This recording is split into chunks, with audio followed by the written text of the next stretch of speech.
Good afternoon, ladies and gentlemen, and welcome to episode 66 of Tales of Tamriel, a Dungeon Crawler Network production. I'm Aggelos, your host, and with me this afternoon, dear heaven, I don't know, I'm still stuck on Templar features. So, Avi, good sir, how are you? I'm doing good. Been on the road to VR 14, but I'll talk about that a little bit later. The road to VR 14. Long, hard, and full of tears. That's for sure. A lot of tears. Lots of tears. More so for you because you jump back and forth between, 8 alts now? Yeah. Pretty much. The man running the stream and letting dead weight lay on the side of the road during a DSA, that would be Asteldian. How are you? I'm doing very well, thank you very much. Nice. Like my little inside cameo joke there. Yeah, thanks. No problem. Yeah. People are like, what do you mean by that? Well, just ask Asteldian. All right. Before we get going, I want to mention that this episode is brought to you by awesome fans just like you guys. If you're currently not supporting Dungeon Crawler Network and wish to help out, please consider donating or becoming a patron of ours on our Patreon page. You can find the links for both on the bottom of our website, dungeoncrawlernetwork.com. If you're still unable to support us financially, but, want to help us out anyway, please be sure to subscribe to us on our YouTube and Twitch channels, leaving us a review on iTunes, and consider telling a friend about us. All of those help us out so much and really just make me giddy, like it does. I love reading iTunes reviews. I love seeing the subscription numbers on YouTube and Twitch go up. It makes me very happy. So there you go. One other special note that I haven't really decided on, but I figured I'd talk about anyway, is obviously for those who follow the show, that Thais and I are expecting a little Nordling very soon, and that'll be the end of June. The little guy will come in, and with that being said, Tales will continue going, but probably for the first few weeks. I haven't really decided yet. We'll see how it goes. We will possibly only be doing studio recording and no live recording, just so that if baby wakes up and I need to go change poopy diaper or clean up baby vomit, I can just get up and do it without having to worry about a live show. I will, of course, let everyone know, like on my staff as well as everyone else on Twitter. So follow us at Dungeon Crawl Net for all that information of what we decide to do. Also, do not forget, episode 65, Avi and I did a review of the Tales of Tamriel, the book, or the Land, Volume 1. Really awesome book, wouldn't you say, Avi? It's amazing. Amazing. Everyone needs to go watch it and go buy it too. Or if you want to wait on buying that, we are giving away a copy. So if you haven't listened to that episode yet, you should go listen, find out how to apply for that, and go from there. We are still having entries are open until the 29th. That's Friday the 29th. So you still got a few more days left to get your entries in if you have not already. So definitely go ahead and do that. All right. Enough of my rambling. It's time to get into game news, guys. First up, since it's been about 2 weeks since we've had a full launch show, we actually have had 2 patches. Patch 2.0.8 and 2.0.9 both have come out. 2.0.8 came out a week ago or 2 weeks ago, I think it was. And it was an incremental patch that fixed a number of fixes and improvements for gameplay, enchanting, dark anchors, quests, UI, ultimate gain, and more. The size of the patch for English and German clients was only 425 megs, but for French clients, you got 2.7 gigs. Voiceovers, I tell you what. I know there was an issue that they were working on with light attacks in rapid succession with a bow would no longer queue up additional attacks after you stopped hitting the attack button. I kind of felt that way. Like, I know I've been playing with the bow a lot recently, and the bow seems clunky to me. Does anyone else feel like it's clunky? Oh, it is a clunky item. I don't like the bow. Right. Horrible thing. Avi. Yeah, I can't get into the bow. You know, I've tempted it a couple times, and it's probably my least favorite.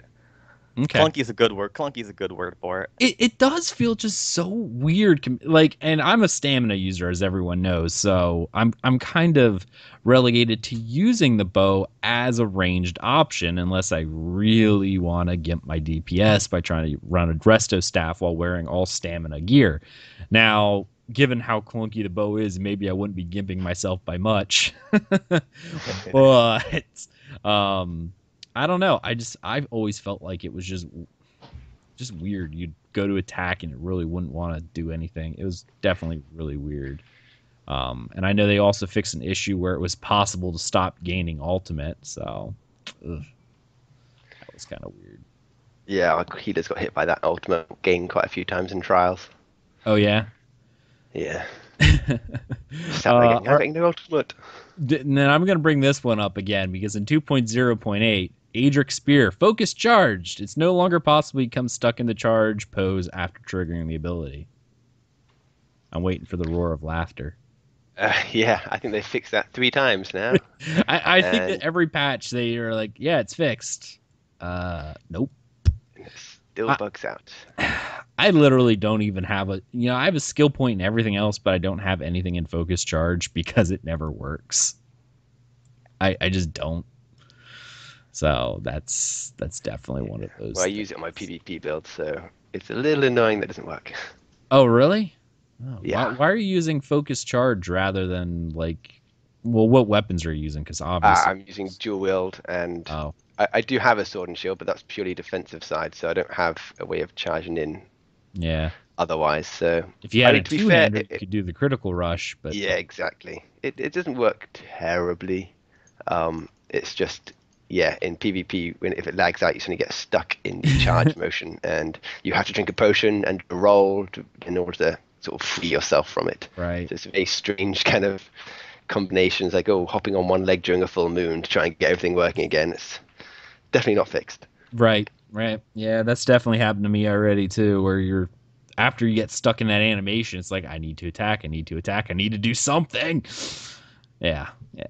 I've been getting stuck in an animation lately on a different attack, but on Ferocious Leap, I can't. My wings, you know how they have the big bat wings, they get stuck on me, and I can't attack. I can't do anything. I don't know if that's something that's ever been seen, but it's been happening to me a damn lot. Huh. I think the game has issues with leaping.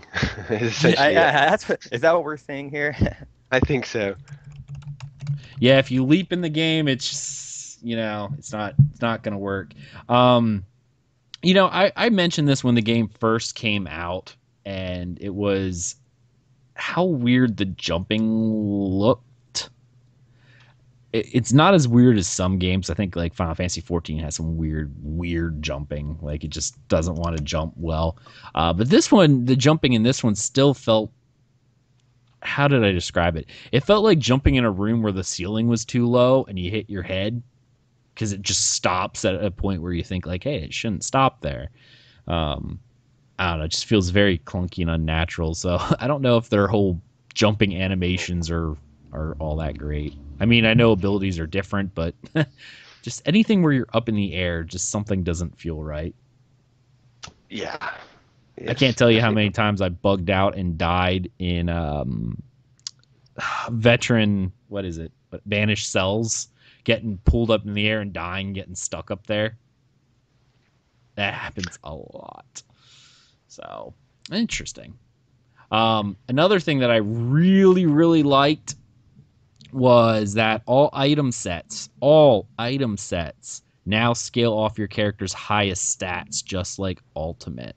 So if you had a set that may have been designed for a spellcaster and you are stamina, the way the algorithms at work now actually based off whatever your highest stat is. Because there was some back end stuff with several sets. It's like, yeah, this set kinda is more designed for Magicka, so you can wear it as a stamina user, but you're not gonna get all the benefits. Now you would. So that's really nice. I like that. Fixed an issue where the scald NPCs were spawning more quickly than intended. Sorry, folks, you're going to have a hard time getting your mass murder achievement now because they removed that. And hello to Tamriel Drifter in chat. How are you, sir? Did anyone else see anything else in these notes before moving on to the next one that we didn't cover?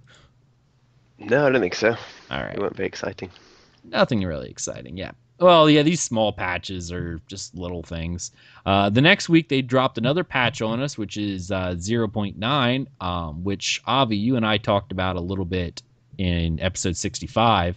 But this is an incremental patch that fixed an issue with Ultimate not generating still, along with a few other items. The patch was about 230 megs in size.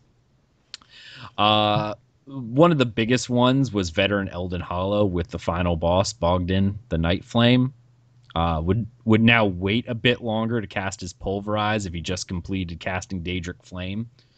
So I think that took a little bit more, made it a little easier for the healing, because I know that's very healing intensive right after that. So yeah. Yes, I think everyone would appreciate that. Well, if it hits at the same time, there's some ways you can't do anything about it. You're a dead man. Oh yeah, yeah, yeah, definitely. Especially if you were a vampire. Yeah. If you were a vampire, you would be lucky to walk away with any health, and if you did anything afterwards, you were dead. It's how it goes. Now, the big thing that I know that we mentioned last week was not so much what's in the notes, but what's not in the notes. With this patch, they had data mined the riding skill books. Oh, that's right. Yeah. Yeah, that's why I brought it up. These patches weren't so much about what they posted, but what they didn't. And it was definitely those hidden little notes. We talked about it last week, but Asteldian wasn't here. I kind of want to just get your opinion on this right off the bat. What do you feel about being able to purchase riding books in the Crown Store to simulate the feeding, and how much would you recommend each book be? I have no issue with buying the books on the store. It makes complete sense. I know some people have, as per usual, have cried pay to win somehow with people buying their horse up to speed, even though there's a cap on it anyway. It's like, oh, it gives you an advantage in PvP. It's like, well, what about all the new players who have to start from scratch and everyone else has been playing for ages running around with their horses? So it just, I can't believe people try and claim pay to win yet again. If you need your horse to be faster in order to win a fight in PvP, something's gone horribly wrong. And I've never had someone successfully run away from me, even though they've got successful max stamina on it either. So the various Igants I've seen seem a bit flaky. So yeah, get it on there. It's a convenience item. There is a cap to it. You can't literally get yourself more powerful by buying this. It's not like the big hoo-ha when the potions of experience were suggesting that you could get champ points faster. That's very different. And even then, well, we've had our opinions on that before. All good. How much would you charge for it? How much to charge compared to how much I'd pay for it? I don't know. I probably wouldn't pay for it at all. I just wait my time out. But it depends. If it's like $3 per point or $5, I guess it might be worth tinkering with. But I wouldn't pay more than that. Man, you're above what even we said. Way above. Way above. I wouldn't buy them. So we were talking about 100 crowns per point, which is like $1 per point. So essentially it'd be $60 to max out a single line if you wanted to.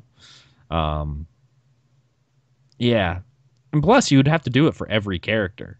Like the account skill is not, or the riding skill is not account wide. It's per character. So I wasn't really worried about it. My biggest thing that I mentioned last week was, what if I'm playing my Templar and all the features that they're introducing make me hate my Templar and I have to switch to a different character as my main? Am I going to go, oh, crud, I'm a full 60-60-60 on my Templar, but, you know, that took a very, very long time to do, of logging in every day and feeding. Am I going to have to do that again for a new main? I had no problem with it either, but I wouldn't go more than 100 crowns per point, to be honest, because that's $5 a point. That's rich money right there. Oh, they're charging $50 for a flipping motif. Well, you may as well nickel and dime them. Nickel and dime it. It's convenience. Put it on there. Yeah, but dear, if you play multiple characters, look, what about poor Avi over here with his 9 million alts? You know how much money he's spending? That's $180 a character to get max riding. If he's been sneaky, he's already been feeding him. Like my alt's already got 66 and he's working on his bag space, and even my other alt's 60. I am awful at feeding my horses, so all of my horses are just the slowest status things. I think we talked about that. Like, I log in every single day. Almost everyone in the guild will see me log in the morning for like 5 minutes because I just go down the list and feed my horses.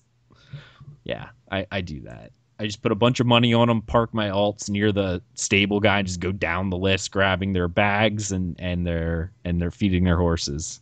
So I've already done that. Why, hello, Pinello. My cat wants to be on the show, but she's being a pain. All right. I just wanted to hear your thoughts on that because we didn't get a chance to talk to you last week. And hello, Ark in chat. Hey, man, glad you're here. Dear heaven above, man, so many finals for you. It's a final every other week. I don't even know what to say. Dear goodness. All right. Next little bit of news was a Battlemaster corner, the Infernal Dragon. Dragon. I like dragon. Obviously, as we talked about, it's a super unique build. Super unique. Dragonite with a flame staff. No one has ever done this. No, we're just kidding. Thick with sarcasm. He's not a Dunmer. Oh, well, that is a little different, isn't it? But he's Imperial, so not that different. Oh, yeah, he's Imperial. Yeah. Imperial? I mean, I don't know. All right. Red Diamond.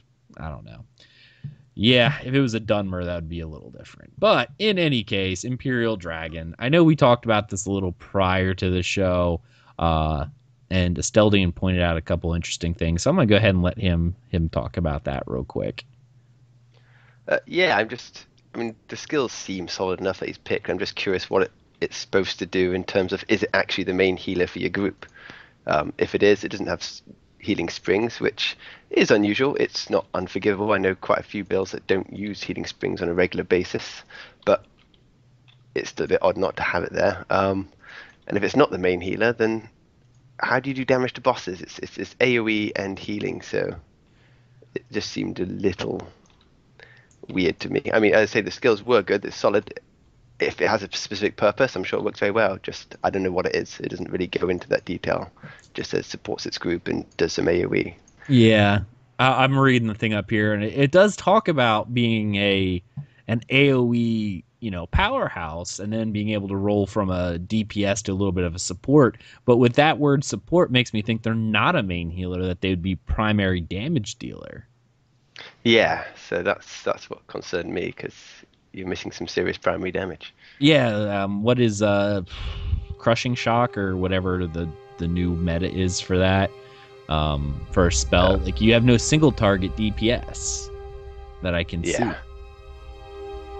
Nothing is single target DPS, or at least I think there's a cone in here somewhere, but even so, yeah, I mean, are you just doing like you said, most bosses don't have a bunch of ads, are very, very few of them have some ad phase. So yeah, while AoE is great for trash and whatnot, and maybe speed running some of the trial stuff, but once you get to an actual boss, your effectiveness is essentially cut in a third, or more than that, 2/3 really, because AoEs barely do enough damage. They don't hit hard. The reason why their damage is so good is because they hit everything. But Avi, what are your thoughts? Yeah, I mean, this looks like a build that I would use whenever I'm soloing, the nice restoration on the back and all of the strong AoEs to, pull in mobs or do whatever I'm doing to grind. But I'm not too big on the whole, all this AoE on one bar and then the restoration bar. I'm not really sure what the role is he's trying to take. But it's a nice looking build if you're going to solo around her. Yeah, see, and I'm looking down here. This build makes me think it's rather old, and the reason why, I'm going to quote this verbatim here from the Armor, Glyphs, Attributes, and More section. We can all decide for ourselves what we prefer and can obtain. The Valken Scoria and the Burning Spellweave sets would be epic, but I don't have those yet. With dot damage, I'd imagine Valken Scoria would be the only way to go. I use 5 light, 2 heavy, mostly Magicka combining Warlock and Vampire's Kiss. Seducer, White Strikes, and even Hissbark work as well. My primary stats are Infused, Impenetrable, and Divines, but are subject to change as I hash out the 1.6 bonuses. So this build, I think they pulled prior to 1.6, which was quite a while ago. And I almost feel like this was not designed just based on the fact that he's using Impenetrable. I feel like this wasn't even designed to be a PvE build, possibly completely PvP, wherein, you know, people stacking together, the AoE might be a little bit more beneficial, like when storming keeps and whatnot, to lay down that AoE. But it doesn't really say if they're focusing on PvP or PvE, but I would imagine the build itself would probably lend itself more to the PvP arena rather than PvE.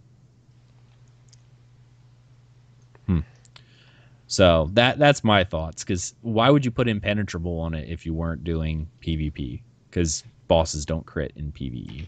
Yeah, I was wondering that. But then he did also say, if you're doing PvP, swap this skill out. I'm thinking, okay, so it's, I guess, supposed to be used for some PvE as well. So I wasn't sure whether it was primary this or that. But well, and that's what kind of, for the people listening, obviously when you're doing this kind of stuff, if you're trying to min-max anything, please note that PvP and PvE are two completely different game styles.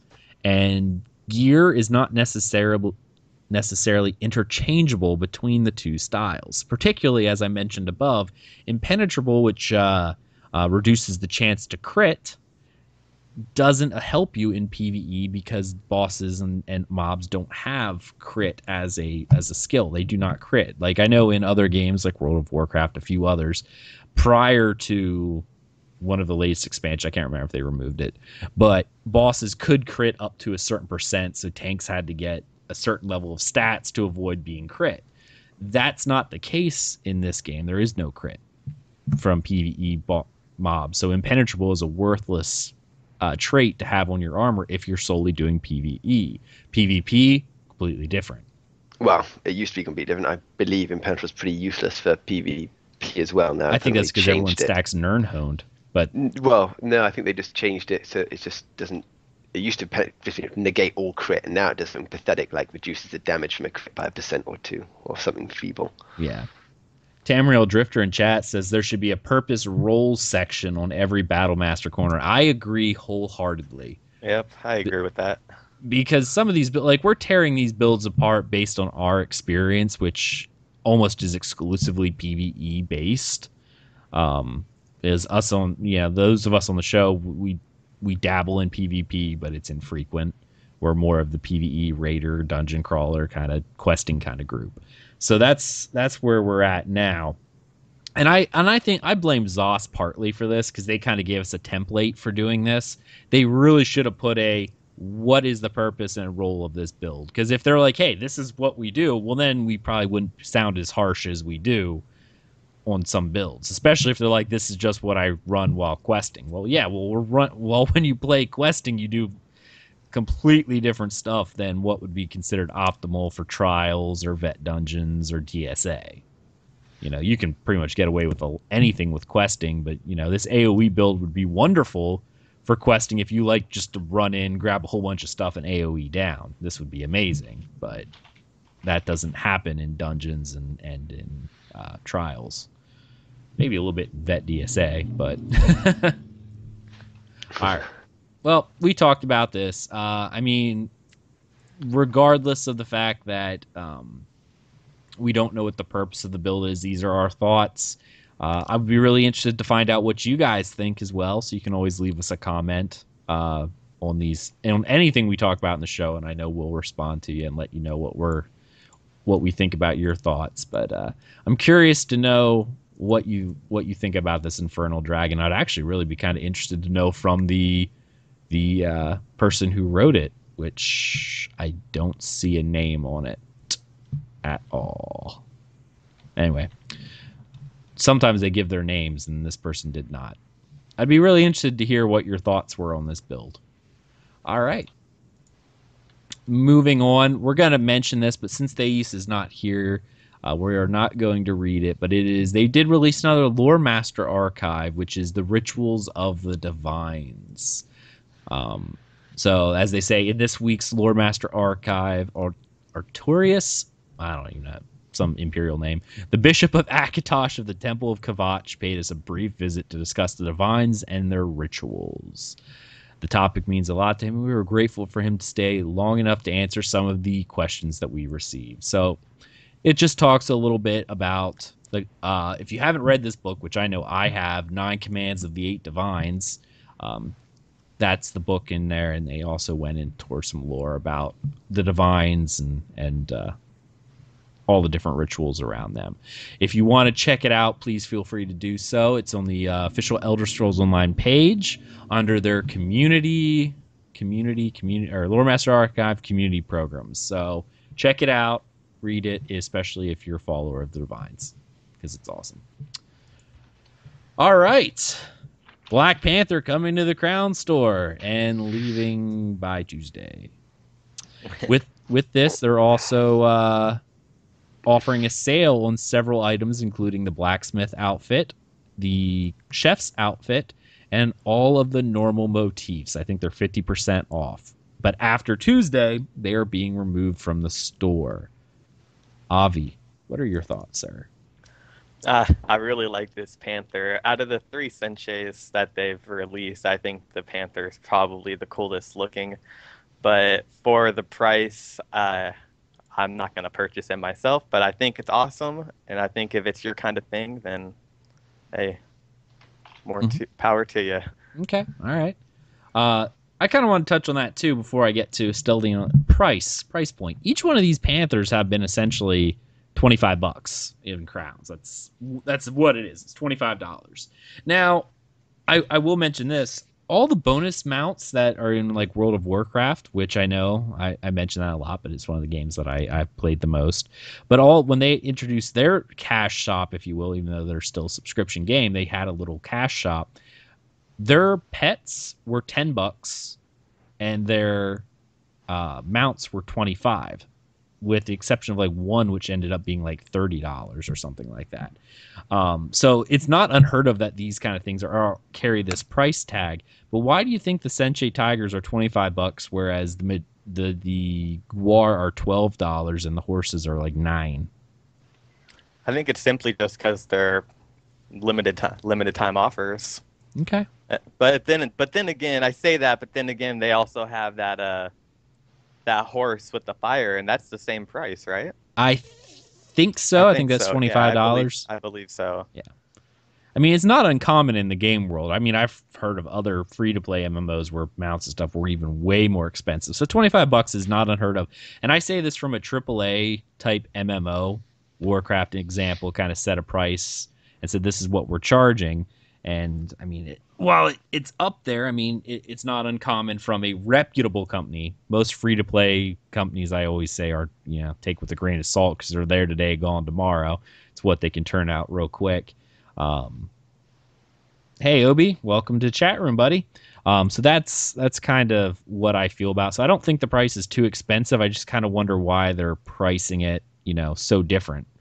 I actually think they're cheaper for their mounts and pets than, like I said, Warcraft is. So, Asteldian.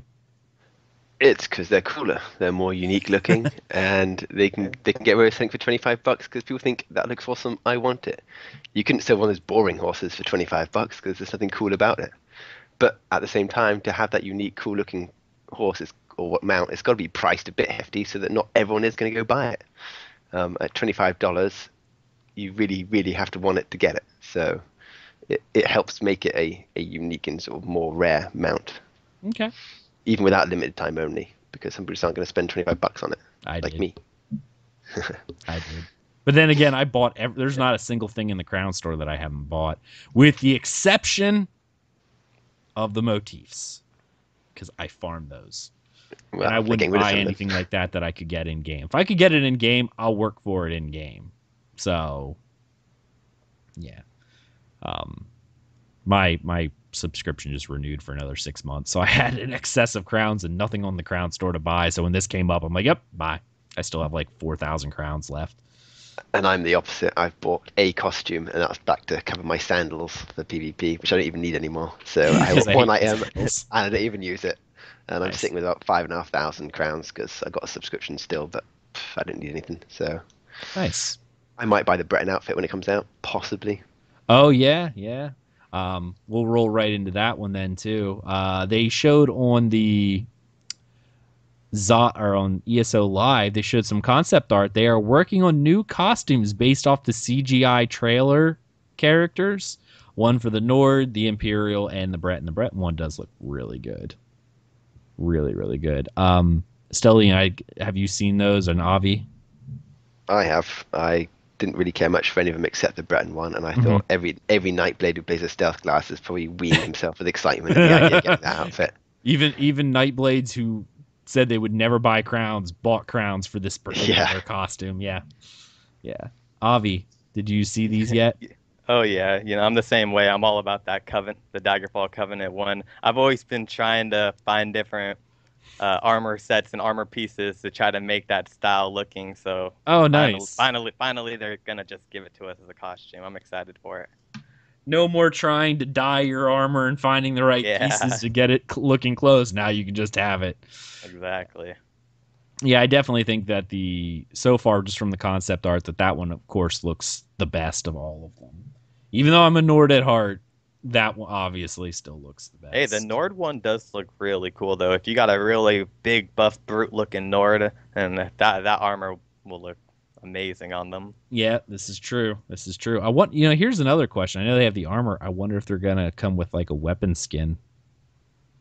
We don't even have costumes or weapon skins yet, so maybe that was a dumb question to ask. But I mean, I like their weapons that they were carrying, like the axe and the sword the Nord had. Yeah, the Nord's axe is amazing. Yeah, right. I love that axe. Like, I would love to see that in game somewhere, like a style somewhere. Maybe they'll sell a motif on the store that you can't get in the game. I don't know.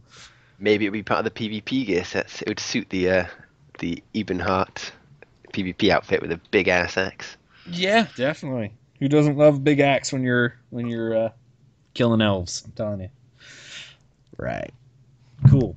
All right. Last thing, which I didn't even really notice. I think I heard something about it, but I didn't really notice. And Asteldian brought it up to me. Templar Bugs / features, man. What's up with this? Oh, yeah. If anyone's been on the official forums, you'll have seen a nice big, it's about 28 pages long now.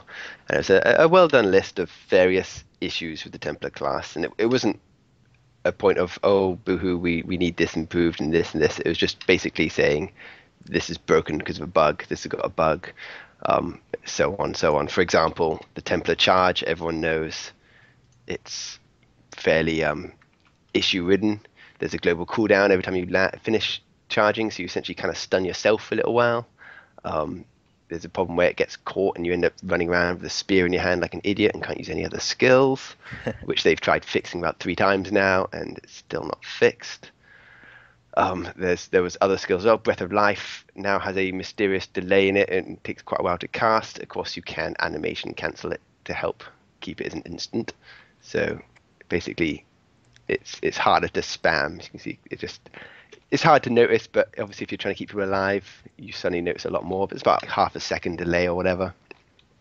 And so obviously at first Gina said, well, we'll investigate all these. And everyone knows that the charge global cooldown had been touted as a bug for ages, and they've reduced it and reduced it and reduced it. And it's still there, albeit much shorter than it used to be. And then all of a sudden we've had feedback come back saying, oh, actually that global cooldown in the charge is now a feature. The delay in the Breath of Life, which wasn't there back in 1.5, is also now a feature and intended. So it sounds like they've found it and thought, oh, bugger, this is going to be a hell of a lot of coding mess. I tell you what, rather than fix it, let's just decide that's how it's going to be from now on. And then there's a final comment where she says, oh yeah, the Templar is slower by design. It's like it's just awful. It's really quite embarrassing to read. It's like, this is a bit of a joke, guys. Yeah, slower by design. I always thought that, it's not that we were slower by design, but we kind of filled that healer archetype, not slow, semi-retarded archetype. That seems to be the case. Yeah, that I know they've been trying to fix the Templar charge thing since the game came out, and a year later, that bug still exists. Same with several others in there. It really does feel like they're going, we have no idea what's going on, and now it's just a feature. Yeah. Avi, what are your thoughts? Do you play Templar? Is this disconcerting to you? No, I mean, it's not really concerning to me personally because I don't play Templar too much anymore. But I do remember back in the day always trying to do the biting jabs and getting that dang spear stuck in my hands. And I'd have to just run away because I couldn't switch my weapon or couldn't get that bug out. But, yeah. Right. Well, that's another one of the issues everyone's complaining about. Obviously, a while back they changed the spear, the biting jabs type one. They changed it so that it had CC immunity. It caused CC immunity on the person you hit, which was fair enough because obviously when you use it on someone in PvP, you just, otherwise you kept them knocked back and stunned for the whole spam again and again and again and killed them. So it made sense that they changed it. But the problem is it's a half a second sort of stun / knockback, and it gives them 5 seconds immunity. And Templars have said for ages now, well, just get rid of the knockback feature entirely now, because in PvP it's detrimental. Anywhere else, no one really cares about that 0.5 knockback. So they've asked that to be removed, and there's been silence on that as well. It's like, come on, you've changed it. It kind of sucks now. Get rid of it so that we can all play and use it, because it's our main attack skill. Mm-hmm. So, but silence on that as well. Yeah. My poor Templar. I'm sad. Yeah, we still kick ass. I'm not too emotional about it. Yeah, it's just, I don't know. It's one of those things with the general, I don't know, lack of skill when it comes to, I guess, coding these abilities. I mean, they look awesome, but I honestly think the Templar has the largest amount of bugged skills in the game. I mean, there are some I know the Nightblade suffered very heavily early on with, I think, a lot of their stealth-related ones. I was going to say, we're the new Nightblade. We are the new Nightblade, yeah. Early on, I know Nightblade, I don't even think it was the sheer number of skills. Like, for Templar, it's the sheer number of skills that are bugged.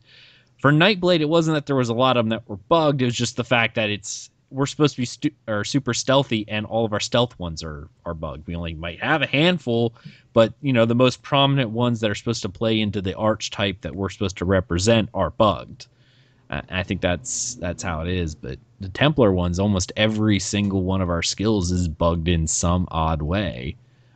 Yeah, even Solar Barrage is supposed to be able to empower itself, and it doesn't. Yeah. So they said they were going to fix that back in 2.5, maybe. And still nothing seems to happen, unless they have stealth fixed it. You never know. I haven't really paid attention to it, but it's certainly not been commented on. Maybe they should stealth fix the charge and just not tell us they fixed it, because I think we all just don't believe them now. One day we'll all log on and go, "Hey, it works." Yeah, that'd be the and good way of doing it. When the community goes, "Hey, this is just working now," they're like, "Yeah, we pushed to fix out like a month ago, and we just didn't want to say anything because we said it so often that we didn't want to jinx it." Yeah, that's exactly what I should do. That's funny. I have a question in chat from Dale00999, but I don't really quite understand it. How many different things is there on level system? I'm not really sure. It says like stealing, combat, crafting, etc. I'm sorry, sir. I honestly I'm not understanding the question in chat. If anyone else in the on the show can see the chat and Dale0099 what his question is or what he's trying to get across, that'd be wonderful. We'll answer it. I'm not too positive, but you can level it. if you're talking about all the things that you can level up, yeah, you can level up your stilling through the ledger main. You can level up your combat through the different weapons and the different abilities, and you can level up crafting too, and all the three that you said in the writing. Yeah, but I'm not sure if that's his question. Well, we'll play off that. If that is the case in the game, there is also an alternate advancement once you hit max level, which is account-wide that levels up with you and helps you get little passive abilities as well. Each individual skill, like you level up the weapon skills. Then with each skill that you have on your bar, they level up as well and offer morphs. Morphs are two paths you can choose on an ability. Going, okay, I have an ability that, for instance, is we'll pull in the two-handed ability that knocks back. It goes into two different options where one ability allows for adding like a daze effect, and the other one, it has a power-up effect kind of to it, so it allows the next attack to hit for more damage, that kind of stuff. So thank you, Avi. I'm sorry, Dale, that I did not understand your question. I just being stupid, I guess. All right, let's go ahead and we're going to move right on into our discussion topic. This is something that was mentioned on ESO Live and also posted on Reddit. And it's kind of a sad situation for some people, other people not. I think you might have it coming. Fraudulent keys have been on the rise. People buying keys for the game that have been stolen, like been bought using stolen cards, etc., have been are going to actually be deactivated on May 26th. They're sending out emails to everyone who has purchased one of these keys, and they're offering them 5 days, saying that in 5 days we are deactivating your account. Deactivating, not deleting it, just deactivating it, and you can log in and get a new key, like a game key, and you can continue playing where you were. And they provided an entire list of places, and I will say this: one of the big ones that we are talking about, and Asteldian, you said this as well, two of the big ones, G2A.com and Green Man Gaming, are not on the approved list. Thoughts, gentlemen? No real surprise there. They are key selling sites, and so they are. While they might claim to be legit or whatever, there's always a question mark over various sellers. So it's not surprising they've been hit. Sorry for those who are unfortunate enough to have bought keys from there. I think in reality, most of you, while gutted, probably aren't that shocked. If you picked up the game for $10, there's probably a reason for that. I say I can sympathize because I've been caught out on another product where I bought a key and it eventually changed from being genuine to not genuine. It's the risk you take when you want to buy something at a cheap price. I think it's quite good that they're not causing your whole account to be removed and therefore lose your character. They are offering you the chance to buy the game, and then you'll then correctly be able to carry on with your character as he was. So that's pretty good. In reality, for most people, if they bought from G2A, you basically lost out on about $10 because that's why you bought from G2A in the first place. You bought it cheap, so it's not really the biggest loss in the world. I do feel sorry for those who end up spending like $30 or $40 from G2A or whatever, because they obviously spent it on the more expensive ones, thinking this is probably legit, but it's a little cheaper than buying it from the website itself, and so they've kind of been screwed out of a $40 game, which turned out to be just as legitimate as any other. So that's a bit of a bugger. Right. Yeah, and I'm going to read this verbatim because this is pretty good. This is from Gina, what she posted on Reddit. We've recently seen an increase in the sale of fraudulently obtained digital game keys for the Elder Scrolls Online Tamriel Unlimited. We want to remind gamers to shop wisely and only purchase online keys from a reputable source. Fraudulently obtained keys obtained via Steam and then resold via third-party websites such as G2A and Green Man Gaming is a violation of both our, meaning ZOS's, and Steam's terms of service. We will be deactivating all game accounts created with such stolen keys starting Tuesday, May 26th. Affected users will receive an email with instructions on how to regain access to their game account via a valid game purchase. The companies selling stolen keys make a practice of using stolen credit cards or misappropriating credit card information from their own customers to buy codes from legitimate retailers. Often these companies have the lowest price available anywhere from the digital item they are selling. Customers who purchase from these vendors are at an increased risk for identity theft as well. Extreme discounting below the published prices on our website may be a clue that digital key purchased for the game may be fraudulently obtained.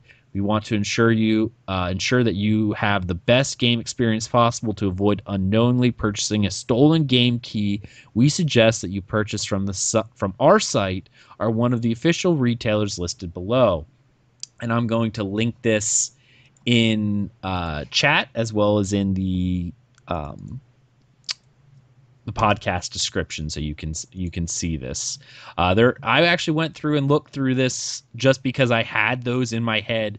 For instance, I went over here to I'm actually going to G2A right now, and just to give some examples here, they're showing like one of the big games right now, Witcher 3 Wild Hunt, just came out. They're saying you can buy it for $29.40. You can't get it for that low anywhere. No one's selling it for under 50 some bucks because it is a completely brand new game. If you were to buy this, you would likely end up having a stolen key because it's just not that cheap. The game just came out. It's their biggest hype. Why would you offer it on sale when the game just came out? This is when the company's gonna make their money. They would never authorize something like that. It just isn't gonna happen. So I know here the other big problem is I know there's a lot of big name streamers out there, for instance, who are sponsored by this. It's in their description as well, going, hey, if you want to pick up a key, you can do so. Just go here, which is really kind of sad. These people are being sponsored by a company that's using stolen keys. So I mean, I see quite a few. Every time I'm on a stream, I see somebody recommend going and buying the Elder Scrolls Online off of G2A. Yeah, and now we're seeing this, and ZOS is also sort of to blame for that as well, because they support these streamers, and ZOS is very close with their community and all the streamers and everybody. So everybody's sort of to blame for that part. Yep. Yeah, that it is kind of a shame that the ZOS community streamers, in fact, are supporting a company like this that actually does sell stolen keys. I really kind of hope this thing changes. Clan of Orphans says, I got it free for buying the NVIDIA graphics card. Yeah, well, I will say to that, in terms of Witcher, that was something that is a little different. That is completely different from what these guys are doing. These guys are buying Steam keys and going from there. If you weren't interested in buying The Witcher, that was something that CD Projekt Red worked out with NVIDIA. I'm sure NVIDIA goes, hey, we want to sell cards. You want to sell your game. Let's make a deal. We'll purchase it. You buy one of our very expensive cards, because you didn't get it unless you got like a 970 or above, which are $300 and some odd cards, I think. I'm sure they kind of got a little bit off the top. NVIDIA's going, hey, what we're going to do is we're going to offer this. We will give you the amount of money you would have gotten from a normal purchase. We'll take the hit because we're going to sell 20% more cards. That was a deal that they worked out. So yeah, if a person's selling because they have no interest in Witcher 3 and they're selling it that way, that's different than what G2A and Green Man Gaming are doing, which is purchasing Steam keys and reselling them. So yeah, personal advice, stay away from G2A as well as Green Man Gaming unless you're willing to take the risk. I mean, hey, if you're willing to take the risk, go for it. But you could be out money. You could be out your game. And ZOS is being nice enough to the people to give them an opportunity to purchase it. I know other companies, if you buy an illegal WoW copy, they'll cancel your game. It don't matter how many you got. It's not a we're gonna let you buy a legit copy and go. They will literally ban your account. Wow. Do you think this is something that ZOS, like, do you think they handled it the right way, saying, hey, we're gonna suspend your account and allow you to purchase one, or do you think they should have went a little harder? No, I think they're doing the right thing. If they did what you're saying Warcraft did, I'd be very disappointed, and I think we'd be hearing some uproars from the community, because a lot of the people that do buy these are innocent people like you and me who are just online thinking, "Oh wow, a great price, a good deal. Mm-hmm. I'm not gonna pass up on this," and all of a sudden it's like people are telling them, "Oh no, you bought something illegal and what you did was wrong, and now you got to fix it to keep." And it's like, it's not their fault. Don't make them seem like the bad guys for thinking that they're getting a nice deal.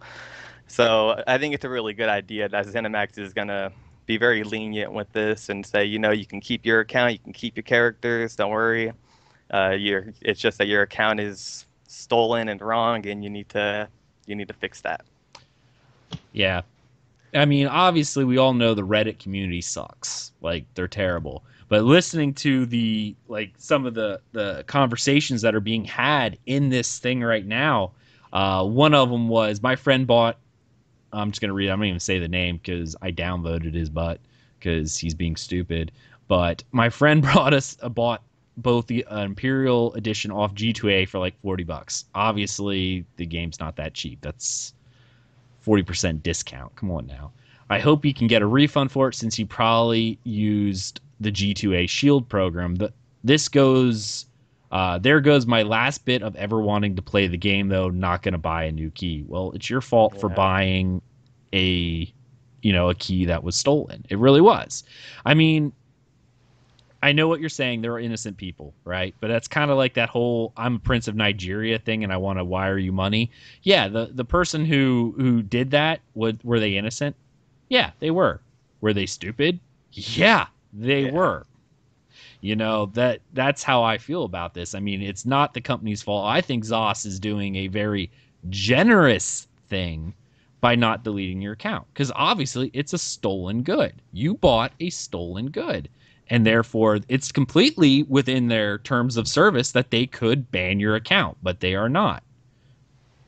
That's how it goes.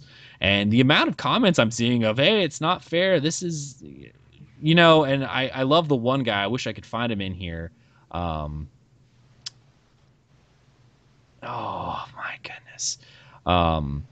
He was saying something along the lines of, oh, there it is. One needs to understand the legalities of receiving stolen property when assigning blame. Hint, it's not with ZOS. Meaning, yeah, you bought stolen property. It's not ZOS's fault you did so. You go find a guy in a back alley selling you a Porsche and you buy it for, $1,000 and drive off. When the cops come and say, hey, this was stolen, and they return it to its owner, you're out $1,000. Well, you bought a Porsche and, behind like a Hardee's. It doesn't happen. Yeah, but at the same time, it's also could be on the line of, oh, you're on Twitter one day, Zenimax shouts out a streamer saying, oh, come check out this stream. They're streaming our game. You go check out that streamer. They recommend, oh, go buy the game on G2A. Then they go and buy the game on G2A, and then their account gets deleted for buying a faulty account. And it's like, oh, well, Zenimax could have had a hand. Oh, come on. There's a bunch of different ways that argument's the same as going, hey, you should go work at X company, and it turns out the CEO was, stealing money from the company for years. It's a whole mess. The ZOS is not responsible for what the streamers or anyone says. They've supported our podcast, and obviously they're not responsible for anything that we say or do. I mean, that's the streamer who's advocating it. That's their decision to advocate that site.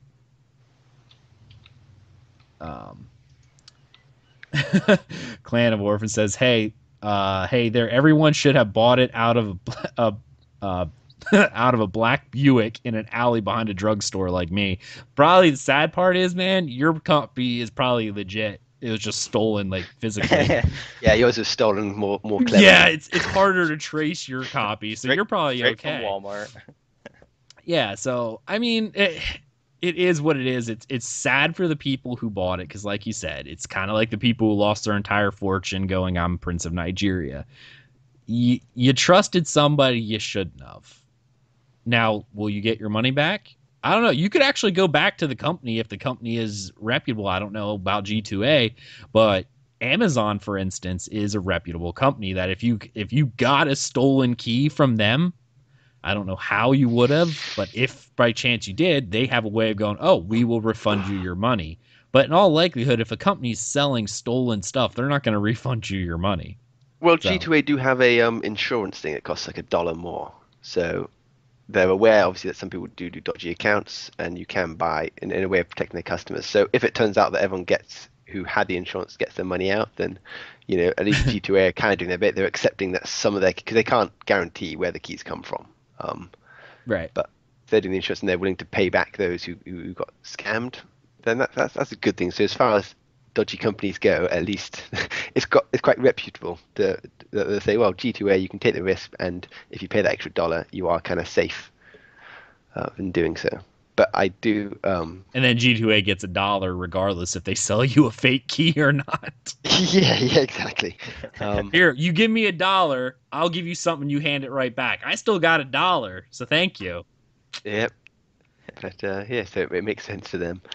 And then they just go kick out. Of course, it's smart to offer insurance program. Yeah, we'll pay your $40 back. You pay us 41, we'll give you 40. I'll take that bet for anyone. Anyone wants to give me $20, I'll give you 19 back right away. I'm fine with that.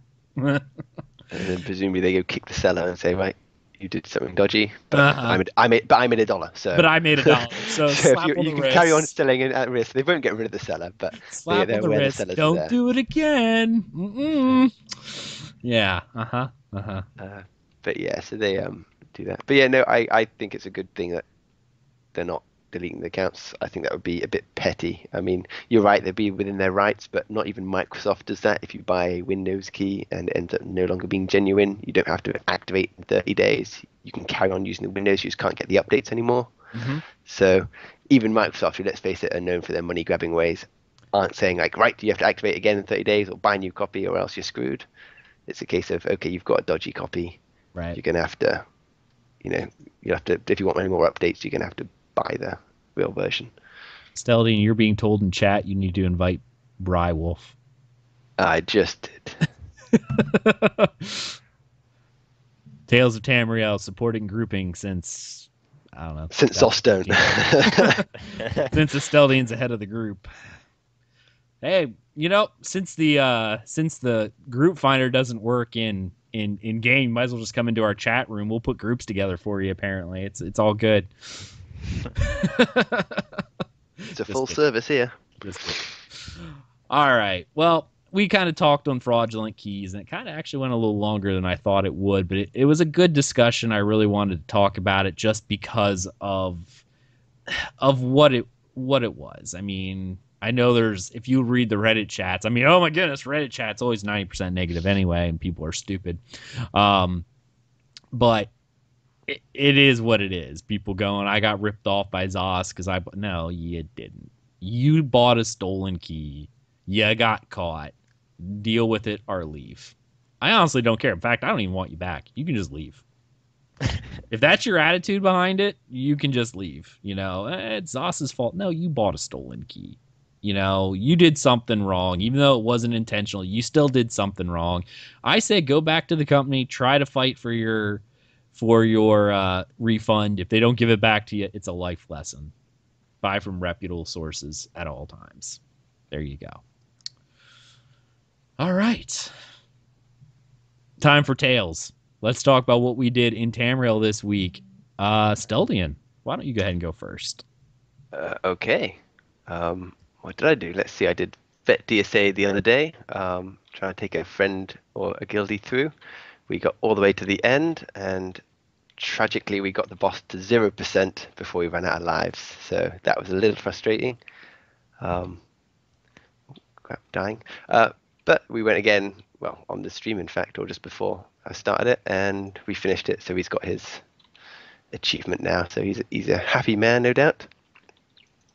Other than that, our guild did run AA and Hel Ra on Wednesday night, and we did the week before as well. So we've got to the point now where we do both raids in one night, which is good.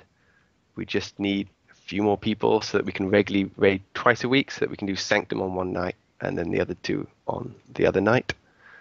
Once that's going, that'll be good, and then we'll start trying to push for the hard mode on Hel Ra and AA. Although first we want to get it so we're doing them under 30 minutes each at least. Obviously it's difficult because when you're explaining it to new people each time, it takes a little while longer. But we're getting there. It takes about 40 minutes for each run at the moment. So not bad at all. Other than that, I did a bit of PvP because I could dabble in there, but nothing too exciting to stay there. Got a few bugs in my Templar charge. Such is life. Templar charge. Yeah. Avi, sir, how about you? All right, so this week and the last couple weeks, I've been on what I'm calling the road to VR 14. I finally set all of my alts aside. I decided I'm not going to play any other character. I'm going to stay on my Dragon Knight until he's veteran rank 14. So that's been my goal. I think last week I posted on Twitter saying I was VR3.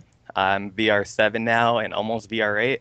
I've been playing a lot, and I'm just doing questing, so, I'm slowly but surely coming to it. I'm in East March right now, loving it. I haven't been to East March since I was playing my old Ebonheart characters, and I'm just loving going through the whole story right now with Yorn the Skald King and his brother. After we mentioned it last week, that there's a great page in the book that talks about the beginning of that story. So no spoilers, just go check it out. Besides that, I've been working on my Templar a little bit, not really playing him, but just buying all the armor for him and getting him set up since it's been so long since I've touched him.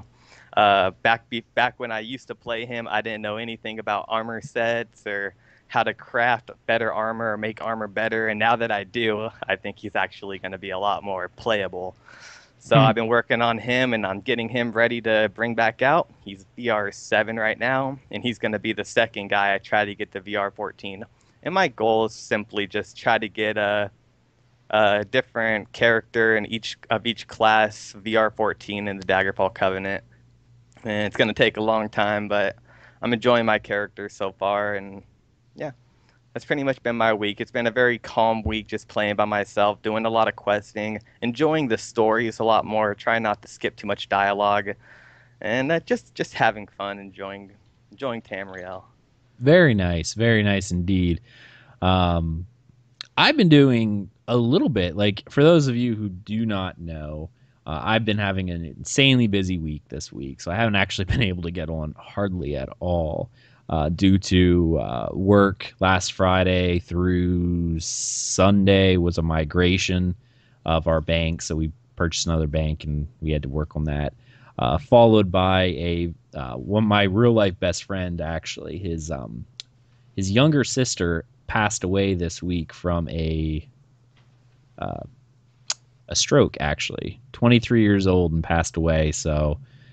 We've been doing a lot over with him, just hanging out with him and whatnot. So we, of course, appreciate any prayers and thoughts towards his family for this difficult time. So that ate up the majority of what game time I had, because I'd always go over to his place, et cetera, just to make sure he was doing okay. But in game, I have been playing, like, obviously every day that I've been able to have been logging on and feeding my horses, Avi, hint, hint, wink, wink. Something for you to do. I know. But I do actually something very similar to what you're doing for your Templar, setting out weapons. I actually have weapons and armor set up for my Altmer. Yeah, I said it. She's hot. Battle Captive. I say Battle Captive because she's part of the Ebonheart Pact, and she's a slave, so I figure it's okay. She's a sorcerer, and I've been leveling her up. She's like 21 now, but I have actually armor set out all the way to VR1 every couple levels, already set up with different sets. I forget what I'm using. I think I'm using the meta. What is the meta for casters? It's the one with the 8% less cost for spells. Oh, Seducers. Yeah, Seducers, and I think it's Magnus. The rest, like 5 Seducer, 4 Magnus, I think is what I'm currently rocking. Yeah, for leveling, it's quite popular. Yeah, that's what I'm rolling with right now, and she's been tearing face. Random story. I think I told this story a few episodes ago, but I feel like telling it again because maybe you didn't hear it. I set out to create this Altmer character because of an Altmer in Davin's Watch in the Outlaws Refuge. She's a fence. I went down and I'm like, man, she is like super hot. So I was like, you know what? I feel like I could make a hot Altmer that I'll just say is my slave, you know, hint, hint, wink, wink, dirty, dirty, whatever you want to say there. So that's what I designed to do. So I went out and I made her as hot as I could. She's super hot. Love her to death. She's great. One day I was in there. I was taking a shower, just getting ready. My wife walks in and looks at me, sticks her head in the shower. Where you tell me something like, we gotta go to the store, we gotta pick something up, whatever the wife says. And I look at her and I went, huh. So I jump out of the shower, I run to my computer and I boot up the game and I look and I'm like, huh. I inadvertently made my Altmer look just like my wife. And I thought that was funny. Because I meant to make her as hot as possible, but I ended up making her look exactly like my wife unintentionally. So that happened. It's understandable. I've seen a picture of your wife. Yeah, she is a very attractive woman, absolutely attractive, and it was funny because I didn't intentionally try to do it. I just was like, well, what do I find attractive? But that earned me some good husband points. Oh, you made your Altmer look just like me. I'm like, no, not intentionally. I made her look like you because I wanted to make her as hot as possible, and that just apparently means looks like you. So. Yeah. So I've been playing her for a little bit. I think I ended her at 21. I think she's at the very start of Shadowfen, which I think is a little early for Shadowfen, if I'm right. Has anyone played? I haven't played. 30. I think 31's about right. That's the third. Well, she's only the 21. Third place you visit. Oh, 21. Oh yeah. That's no, you're right. She is 31. I'm sorry, 31. So 31 is what she's at. I was trying to think. I'm like, I just put new armor on her that was level 30. So yeah, 31. Is that about right? Yeah, that's about right. I mean, I guess it'd be based on any zone. It's the third zone. You did your first little entry. You did the first zone, Stone Falls, Deshawn, and now she's entering. So 31 is about right. Because she was a little over leveled when I was doing Deshawn. I mean, she hits like a truck now anyway. Because let's face it, most of the time when you're leveling, at least the first time I went through it, going, man, this was a lot harder than this time. Well, this time I also have a fully maxed out crafter who made all the armor up to like blue quality, blue enchants.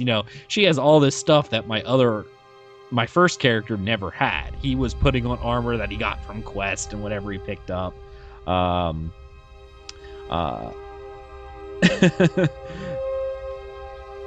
Steak, I was thinking, who are these people and how is this relevant to ESO? Arc, I don't know. I have no idea. Is it that their other podcast that they're running right now? That's funny. So yeah, I've been leveling her and I ended at Shadowfen, and I really just need to. I know a lot of our fans here really love the Argonians, my wife included, and I just cannot for the life of me bring myself to do Shadowfen. I love the rest of Ebonheart Pact. I love Morrowind, and I love the parts of Skyrim, but Shadowfen is always kind of... I have 3 characters right now stuck at Shadowfen. I have my Imperial Templar female, who is my other alt crafter, trying to get her up. She's a Templar, obviously. She's stuck at Shadowfen. Like, literally, the first quest in Shadowfen. I have a Khajiit Dragon Knight who is my cook. She did provisioning all the way up. She's stuck at Shadowfen. They're all roughly in that 30 range or somewhere along that. And that's so those 3 characters are stuck at Shadowfen. I just do not have the will to push forward. And Orphan, yeah, not really off topic. TisoCast, love TisoCast Road. I honestly think they've kind of pod faded a bit. I don't think they've officially ended, but it's only been Road and Care for quite a while, and I haven't seen anything from them in quite a while. What would really be off topic is I haven't seen a lot from that Road guy in quite a while. I know they just did last week was their final Toro cast for the very last one of the Toro cast, which has been running. It's like 264 episodes or something like that. So that's a Star Wars podcast. Yes, right? It is Star Wars: The Old Republic podcast. But I know that's another one that his network Twonk Hammer or whatever it is, Twonk Hammer did.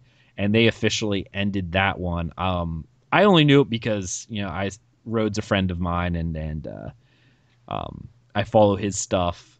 Even though I don't play SWTOR, I do listen to his podcast just because he's on it. He's still doing the Dragon Age podcast too. He is with QGN. So I guess he's still doing that one. But I think the TISO cast one sort of fell apart, and I don't really know this for certain. But the guild that they're with, Vulcandine, I don't know if they're still as heavily into ESO as they were. But yeah, I hope they come back because I listen to all the ESO podcast, and it kind of hurts me that the other ones aren't there because that's less for me to listen to. And it's definitely not at all a hijack, especially with this. I like that. College Kid said Rhodes said he was taking a break. It makes sense. So maybe they'll come back. Maybe they're just on temporary hiatus. So I know that ESORP, that podcast, is on hiatus right now, only because the crew there are working on a different project. It's related to ESO still, but it's taken up a lot of their time. So the actual podcast part has taken a back seat, and that will be back soon. So I'm excited about that. I like listening to them as well. So, yeah, Tales of Tamriel, come here for your podcasting news. But yeah, I talk to almost everybody, like almost everyone in the ESO community that does podcasting, I talk to on a very frequent basis. Very, very frequent basis, just because I like working with these guys. They're awesome. And I encourage you to listen to all the different podcasts out there, whether it's El Shows Off the Record, us, obviously, ESORP, if RPing is your thing, TISO Cast, when they come back. Tamriel. What was that? Deuce and Tamriel. Deuce and Tamriel. I love those guys. Absolutely. Yeah. Definitely listen to them. Great stuff. Great stuff. Can't get enough of all of those because it fills up my work week with stuff to do. I guess the final thing I really did was I got into Hel Ra Citadel again, and this time we got past the I know Asteldian, we talked about this earlier. We were stuck on the guys who went up the ledge versus the guys who went in the Colosseum. This time I went into the actual Colosseum part, so we actually got past that. We got all the way up to the final boss, which I had not seen yet, and I was not in their TeamSpeak until the very end. I wish I would have, because before I got into the TeamSpeak, they kind of invited me to the group. I apologized to all the guys who I was running with because I messed up. But they invited me to the group and just got going. I didn't have time to jump in TeamSpeak yet. And I was actually trying to get into their TeamSpeak channel, and all of a sudden they start running off. So I'm like, I'll do this later. That's I started using synergies on the final boss, and I got turned to stone, and I blew everybody up. That was fun. Oh, you're doing the hard mode. Oh, is there a difference? I didn't even know. I just got invited. Yeah, hard mode is with the gargoyles. Was there gargoyles around? Yes, there were gargoyles. Yes, that's the hard mode. Oh, yes. So there's no gargoyles in the normal mode. Oh. So yes, it's quite a big difference. I actually thought that was just mechanics I was just messing up, because I've, of course, never seen the final boss. I did hop in the chat afterwards, and I was like, sorry guys, that was me. I've never done this before. I'm sorry. And I didn't use any synergies after that, but I did blow everybody up using that. So yeah, I didn't know we were doing the hard mode either. I just got invited. I just got a message going, hey, we need your DPS. Come on. I'm like, okay, let's go. I didn't know we were actually doing hard mode. So there we go. Nice. I've not done that. I've not completed the hard mode yet. I did it in the old guild, and it hadn't gone so well with them. Okay. We're not quite ready to do that yet. We probably could now. I'm confident in the DPS. We got pretty far. Got it down to 40-ish%, but we were getting unlucky, I guess, with the tank constantly getting petrified. Yeah, that's annoying. Yeah, it was I swear every pool our tank got petrified, and I don't know if we were doing something wrong or if it was just RNG saying screw you. I don't know. But last time I did it, I even had it as my DPS build because I don't really need AoE for that one. My second bar was actually Sword and Shield with the taunt, so that if the tank got caught up, I could just quickly go into bar 2 and hold my own for a little while till we got it all going again. Right. I mean, I know that the pros don't need to do it that way, but I found it made it easier because obviously you've got a backup plan for when the tank gets screwed over. Yeah, I don't know if we were even... See, I wish I would have paid a little more. I think we weren't even running like our other tank. I think we only had one tank for almost the majority of it, and people doing that little whatever. Because the guild I was running with, they're really top end kind of guild, and that we were running through. I think a lot of us were kind of new, but after we ran out of deaths on it, we probably could have went through and did it again. We got through the whole first part in less than 10 minutes, but we were out of time, so. This was a pretty late night. Like I happened to get home from, all the stuff I was doing with my buddy, make sure he was okay. I got home really late. This was like a 1 a.m. kind of thing where I just happened to be on at 1 a.m. and they're like, hey, let's go. Or it was really, really late. And everyone's like, yeah, no, I'm going to bed now. It's late. It's like, 1 in the morning, 4 in the morning kind of deal. It's like, yeah, okay, gotcha. It was definitely not a scheduled kind of raid, but it was a lot of fun, like a whole lot of fun, and my DPS is still terrible. It makes me so upset. It's really bad. Like I'm just not happy with it at all. I was told that there's really no weaving with a two-hander. I don't know how super accurate that was. But my damage didn't seem to want to go up. They're just like spam Wrecking Blow, and my damage was a little bit more substantial. I mean, it wasn't up to the 12-14K, that really is what you should be aiming at. It was a little higher than that. It was probably 9-10-ish if I was able to. I really want to test it on in Spindle Clutch where I'm just standing there, but I don't know. It just didn't seem to, I think there's something else I need to be weaving in there. Yeah, I still weaved with the thing. The only time I don't weave usually is in the execute phase, unless I'm down the starved. I just execute constantly. Of course, I've left the two-handed build. Strangely enough, I actually find it easier to get the 10,000-11,000 from the Magicka build than I do the stamina one.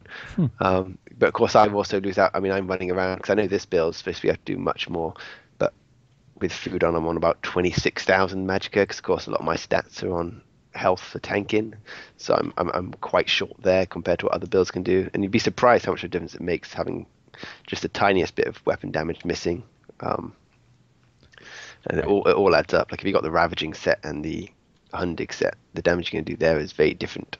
Right. I don't have Ravaging yet. Going. Yeah, exactly. And the alternative to that is other expensive PvP stuff like Shadow Walker and all the other things. So if you're missing that side, you are going to miss out on a decent bit of DPS because even just one weapon damage extra. Right. Yeah, I'm running 5 Hundings and then, I don't know, 4 Night Mothers or something like that. And it's all legendary status, but obviously... Yeah. The other set's not that great. Count Juki in chat, just want to know about the trading system. Like, do you need to spend real money for gold, or can you trade weapons? This game is a buy-to-play game, meaning that you buy the game box, and then there's no subscription unless you want to, and there are benefits to subscribing, such as getting crowns. Crowns are the in-game currency are the buy to, you put real money in for currency, and it's all vanity items, etc., etc. Gold in the game is, you cannot buy it with real money unless you're going to an illegal gold seller, which I don't even know if there's many of those left in this game. There's no way to turn real money into gold, because even by buying cosmetic items, you can't trade them. So all gold is earned in game through, selling weapons, armor, completing quests, etc. Crowns are only used for buying the crown store vanity items like mounts and costumes. So hope that answers your question, sir. Maybe I just need to break down and buy the Ravaging set. I'm not PvPing, but I don't really want to spend much. One of the perks of being the Magicka build is it's all such easy stuff to get, and my build is pure melee, and I actually really enjoy this build more than I did my stamina build, and I've always been a stamina man, even back when it was unpopular. But as you can see from the build, both bars, I don't have a staff on either bar. I'm pure sword and axe dual wield running in there, and right. I actually have a lot of fun doing it, and that one just uses... I'm using the healer set. I could use Cyrodiil's Light, and Adroitness would be the best, but I use the healer set on that. And then it's Martial Knowledge, which is dirt cheap because it's not even the rank 14 stuff I use. Obviously, I'm using Valken's Scoria, although arguably just using another 2-piece with weapon damage, such as the Worm Cult, which you get from group dungeons, could actually work out to be better than Valken's anyway. So it's a very easy set, dirt cheap to get. I'm in melee. It's actually a fun style to play. Nice. I really enjoy it. It's the Adric Warrior from... it's actually on the Tamriel Foundry one. Oh, okay. The only difference it was originally is I was using, because I said I don't like Star, so I've been using Solar Barrage on my other bar. Although I think he's changed over to that now as well, because obviously he does a lot of testing. So he's nice. On that as well. So as I say, he still uses the Destro staff, but I see no point in that. If you've got no Destro skills, dual wield will give you more damage. So as I say, it's a pure melee build, and I have a lot of fun with it. And it's much cheaper to get. It's a shame because I have got a 5-set Ravaging sitting in my bank because I don't use it anymore. It's just sitting there gathering dust.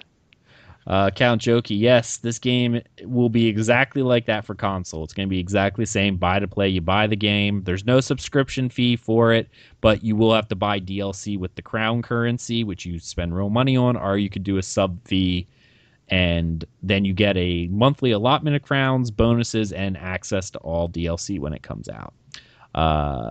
F. Justine, as was already answered in chat, but DPS is damage per second. It's an MMO term to say how much damage you put out every second. It's often when you're doing these types of games, certain bosses require a certain amount of damage, saying, okay, you have 3 minutes to kill this boss for whatever reason. So each person in the raid has to be putting out X amount of damage per second. And that's how it's determined by, they take all the damage you do in a 1 second period over a certain amount of a fight, break it all down, going, okay, you did 100,000 damage in this time. That equates to exactly 10,000 damage per second. And then you can kind of compare that to what everyone else does, and see where you stand, whether or not you'll have enough. And it's a way for, raid leaders to go, okay, everyone here is doing 10,000 DPS a second. Well, the problem is we need to be doing at least 1,500 in order to beat the timer going, because in 3 minutes he explodes the room, and we literally cannot do enough damage fast enough before he kills us all. So that's why that's there. Incidentally, a handy place for a little bit of testing your DPS is actually the normal version of Wayrest Sewers. You just got a few skeevers to kill initially.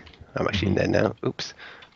You kill some skeevers, and then you're at the crocodile at the bottom. Okay. Oh crap! I'm getting myself killed. Yeah, so it's better if you go with one other person to sort of throw the heals, so you can stand there and just focus on doing your damage on the main boss. But it's much easier than obviously trying to do the gargoyle. Fripp says there's a lot of stack and DPS tactics in this game right now. Personally, I don't like it because it takes away from the mechanics. Do you think it should be nerfed or keep it? A nerf along the line of exponentially increase the damage according to how many red circles you stand in. I personally agree with that. I hate when people can ignore mechanics. I think if there's 4 circles stacked on top of each other, you should take 4 times the damage. Like if each one does 1,000, you should take 4,000 damage. I agree with that wholeheartedly.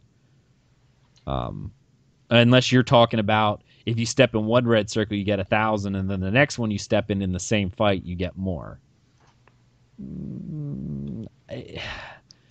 That would be, that would be a very punishing fight. I think it would almost be too much for some people to handle. Asteldian, what do you think on that? Yeah, I like the idea of it. Sort of, the more you stack, the more damage it does. Yeah. I think it's definitely way too much stack and burn in this game. Unfortunately, that's kind of their own flaw by putting healing ritual or healing springs as the main heal in the game. It's designed with a small circular area. Everyone's got to be in it to get healed. Only Templars have the privilege of not needing to do that. So that's, I think, a bit of a shame. Maybe they could bring out some more heals that others can use and get away from the whole clump and burn. There's definitely not enough cunning tactics in this game, and a lot of it you can override by doing enough DPS. You just stand and really kick the crap out of the mobs. There's no way of stopping that. Things like Dark Shade's got a clever end boss. It's hard to just stack and burn him because the different mechanics he goes through. Yeah. It's well designed to stop you from just going, oh, we do enough DPS to ignore the phases. You can't do that. So some fights are well done, just the majority aren't. Avi, I want you to answer this question. What would you think about a red circle? Because there's certain fights that there's not multiple stacks of circles. There's one circle. I can think of particularly the Wisp Mother in AA, where it's literally everyone just stacks and whatever. What do you feel about this? When you step in a circle, you take damage, obviously like you would. But to prevent the stacking and just burning through it, what if every tick that you stood in the circle, like you stay in one circle, you take damage. Boom, it hurts. And normally it keeps ticking. But what if every tick went up exponentially in power? So the longer you stand in the circle, the more it hurts to the point where you couldn't heal through it. Yeah, I think that's a good idea, and it'll get our damn teammates out of the red faster, maybe. I mean, it's a way that would be forgiving, right? The first time hurts. The next time, if you get out of it and step back in, it hurts again, but it prevents people from stepping in it because if it's a continuous tick... If you stay in it, eventually it's going to start producing some damage that you can't control. Yeah, you can't heal through.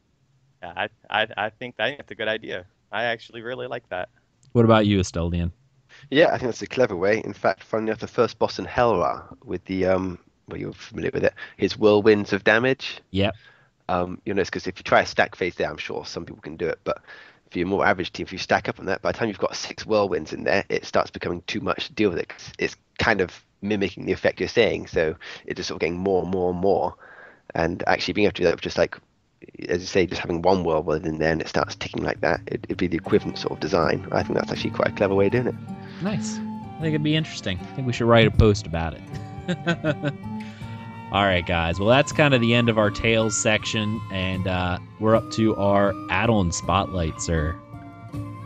We would be. I'm standing in a very long load screen. Those got fixed too, apparently. Oh yeah. Right. Unless they're a feature now. They might be a feature. That's a feature. Load screens are a feature. We want you to appreciate our art. Yeah. They're still long, but we made them prettier. For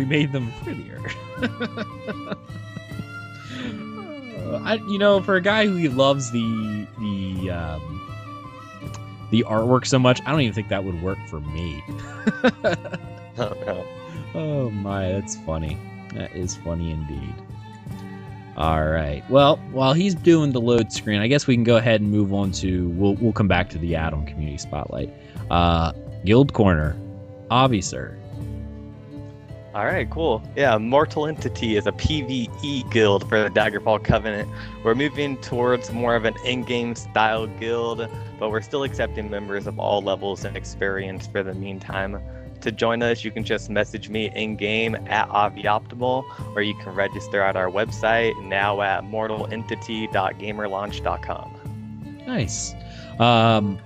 Did Nate from ESORP join you guys yet? Because he said he was going to. I was curious if he did.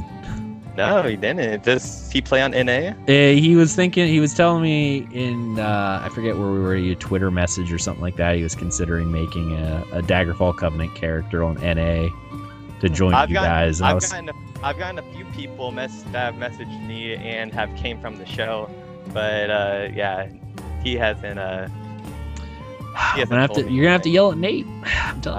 Nate was probably just talking to me like, yeah, I'm thinking about it. Now I've just committed him to it. So there you go, Nate. Well, now I know, Nate. So he's ready to type your name into an you. invite. Yep. You say the word, it's out. There you go. Exactly. Nice. All right, Asteldian, sir. Well, I can actually do the little spotlight for you now. Oh, wonderful. Well, let's do the spotlight now. Okay. Yeah. Have we done Mail R? I don't That's believe another incredibly simple one, and literally it's just a great little. If you're a guild leader, it's the greatest thing in the world because you can go to mail, and if you want to write a mail, you can send it to your entire guild at once. So if you have a guild message to send everyone in game, very handy for doing that. The added bonus also is you can force delete emails after you've taken the items, so you don't have to worry about that stupid confirmation. Yeah, you sure want to delete this? Yes, I do. That gets rid of that as well. And as I say, mailing the whole guild is pretty awesome. Just don't abuse that feature because that can get quite annoying for your guildies to keep getting messages from your boss all the time, going, "Oh my god, leave it alone." Which one of my guilds quite likes to do. But at least they're relevant messages, things like the lottery and stuff. So it's a handy way of updating without having to send an email or mail to everyone you know. Right. The other one I quickly talk about is Azura. I don't know if we've talked about that one before. No. But Azura is a very simple, well, it's got lots of funky things you can change or very complex, but at its most basic, for those who aren't big add-on fans, if you unlock the UI windows, it literally just turns everything movable. So the default UI is then able to be moved around how you like. So it's not about adding things to UI, it's not about making things all messy and added info. It's just a case of saying, right, I actually prefer my group window to be over here, I prefer my synergy to be over there, or whatever. So very good one. Azura, fantastic little add-on just to move things to how you like them to be. Excellent. I like it. Let's see. The bad 35T907, are you secretly Vanoss? I have no idea what that even means. Does anyone get that? No. Okay. No, sorry. We're going to have to respectfully say we have no idea. All right. Do you want to do a shout out for your guild as well? Yeah, obviously Crucio Sanctorum, as mentioned earlier. We're doing the raids hopefully twice a week. I say we do have 2 scheduled. We do one reliably every week. That's the English way, mate. The proper way of pronouncing it. Yeah, so we have 2 raids a week. Usually we find ourselves sort of struggling just to get the last couple people. So we raid every week usually, and then the other night it's sometimes just a little short. So we could do with a few more members. We've got 27 at the moment. And obviously as soon as some people are away, it gets a bit tricky. So if anyone is interested, ideally if you're vet rank, because in honesty almost all of us are vet 14, so it'll be quite lonely if you're not. We'll obviously still chat with you, but less to do in game, as it were. So, if you're the higher end of vets, you don't have to be vet 14 to join us, of course. And in all honesty, you can in fact be a non-vet and join us as well. We are open to all. It's just, as I say, vets is more the ideal area to be hunting on. So come along, check out Crucio Sanctorum. We've got a guild site. I think it's engine.cruciosanctorum.com. Have a read, have an application, and we'll get back to you. Excellent. That is on the EU mega server, by the way. Oh, yes. EU and Daggerfall Covenant. Let's not forget that either. We must mention that we are a both mega server show. Avi and myself are US mega server, and Asteldian is EU. So there you go. Oh, are we Vanoss Gaming on YouTube? No, sir, we are not. Oh, no.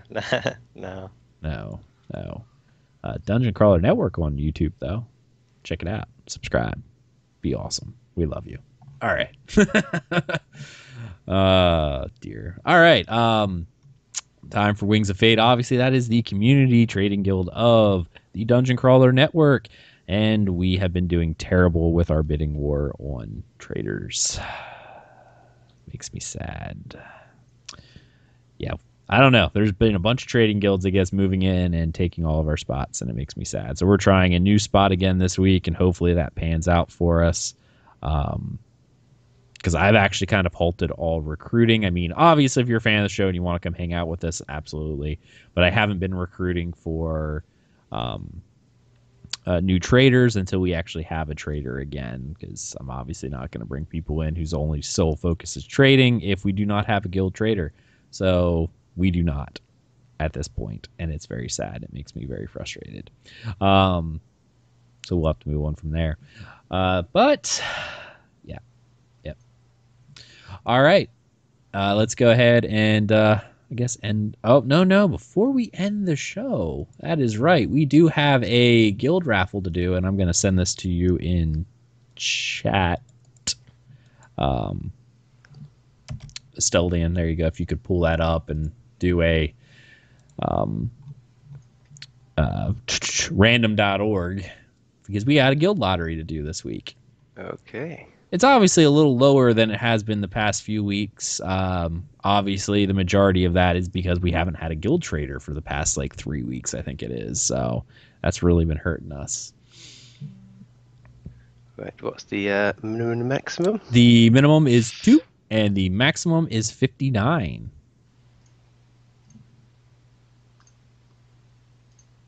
Okay.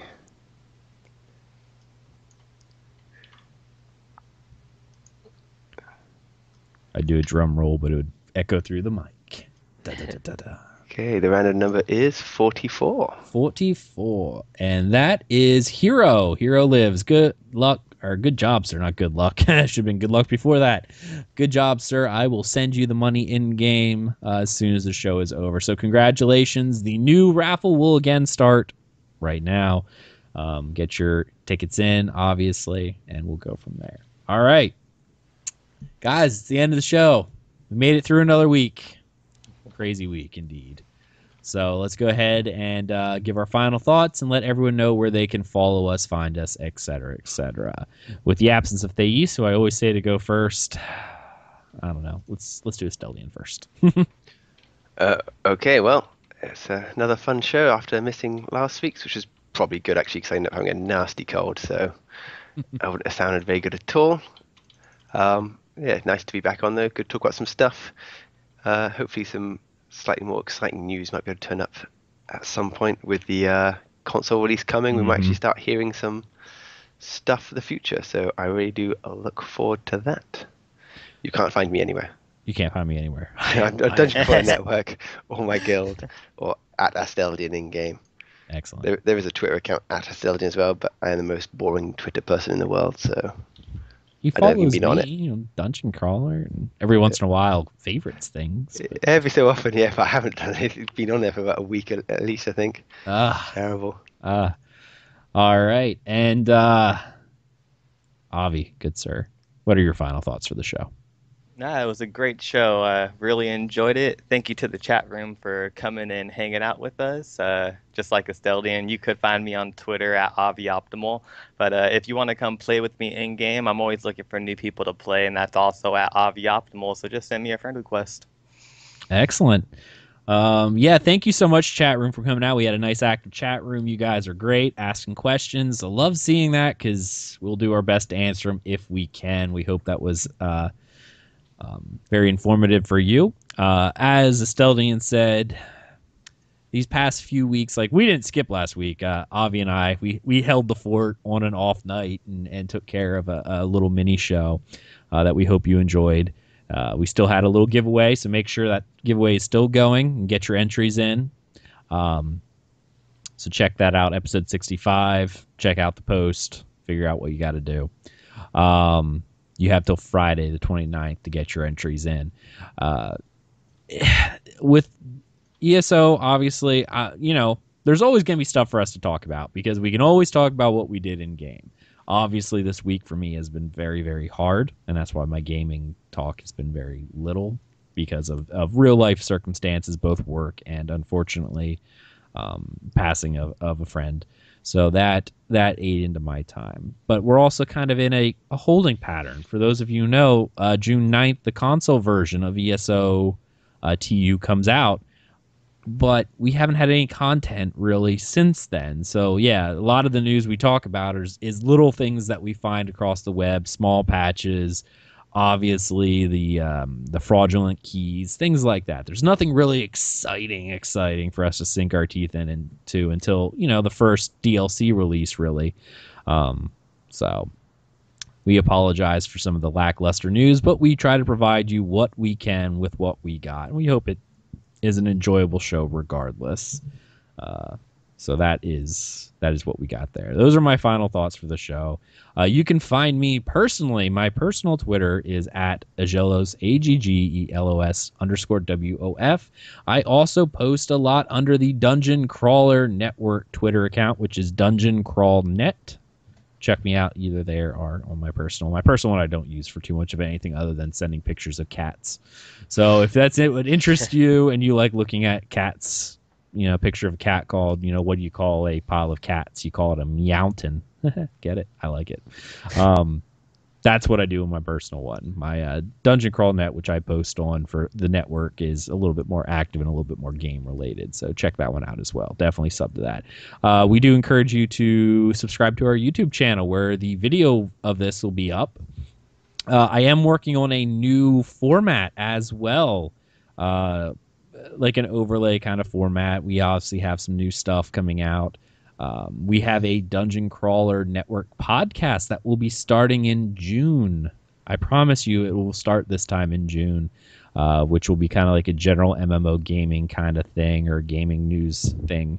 Once a month to kind of give you everyone a heads up what's going on with us at Dungeon Crawler Network, as well as some other little things in the gaming world. So definitely follow us on DungeonCrawlerNetwork.com and at DungeonCrawlNet for news when that stuff comes out.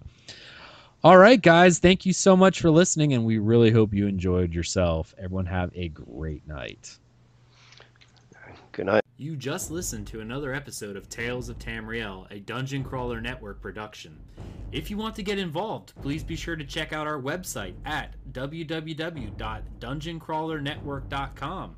Please be sure to follow us on our social media and YouTube channels. We can be found on Twitch at twitch.tv/DungeonCrawlerNetwork, on Twitter at DungeonCrawlNet and at Tales of Tamriel, and on Facebook at facebook.com/Tales of Tamriel Podcast. Thank you for listening, and we hope to see you next time.